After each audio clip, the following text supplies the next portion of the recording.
नमस्कार दोस्तों, स्वागत है आपका गणितीय परामर्श केंद्र में। आज हम बात करेंगे मुदालियर शिक्षा आयोग 1952 और 53।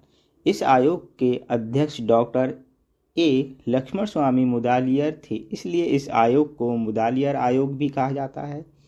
वह मद्रास विश्वविद्यालय के वीसी थे। भारत की स्वतंत्रता के बाद माध्यमिक शिक्षा की गुणवत्ता में सुधार के लिए 1952-53 में माध्यमिक शिक्षा आयोग का गठन किया गया था।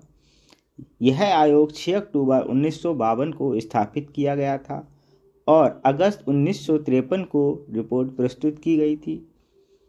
इसे माध्यमिक शिक्षा आयोग भी कहा जाता है, सेकेंडरी एजुकेशन कमीशन, क्योंकि इसका कार्य माध्यमिक स्तर की शिक्षा व्यवस्था संरचना की जांच करना और तत्कालीन समस्या का पता लगाकर इसके संदर्भ में भारत सरकार को आवश्यक सुझाव देना था।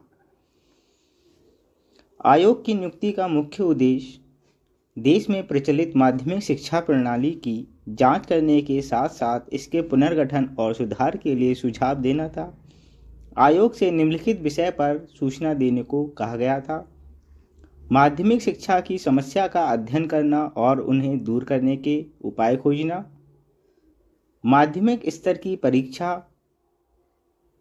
प्रणालियों का अध्ययन करना और उनमें सुधार के लिए सुझाव देना, माध्यमिक स्तर पर विद्यार्थी अनुशासन की समीक्षा करना और उनमें सुधार के लिए सुझाव देना, माध्यमिक शिक्षकों के वेतनमान और सेवा शर्तों का अध्ययन करना और उनमें सुधार के लिए सुझाव देना, माध्यमिक शिक्षा के उद्देश्य, पाठ्यक्रम और शिक्षण स्तर का अध्ययन करना और उनमें सुधार हेतु सुझाव देना, माध्यमिक शिक्षा के प्रशासन एवं संगठन का अध्ययन करना और उनमें सुधार हेतु सुझाव देना था। डॉक्टर एन बासु इस आयोग के सचिव नियुक्त किया गया था। आयोग के कुछ सदस्य ऐसे भी थे जो देश के विभिन्न भागों में भ्रमण करते थे। विभिन्न राज्यों की सरकारों ने आयोग को पूरा समर्थन दिया। आयोग ने माध्यमिक शिक्षा की देश की समस्याओं का अध्ययन किया और फिर 29 अगस्त 1953 को अपनी रिपोर्ट प्रस्तुत की। उस रिपोर्ट में निम्नलिखित बातें कही गई थी, जो कि इस प्रकार हैं।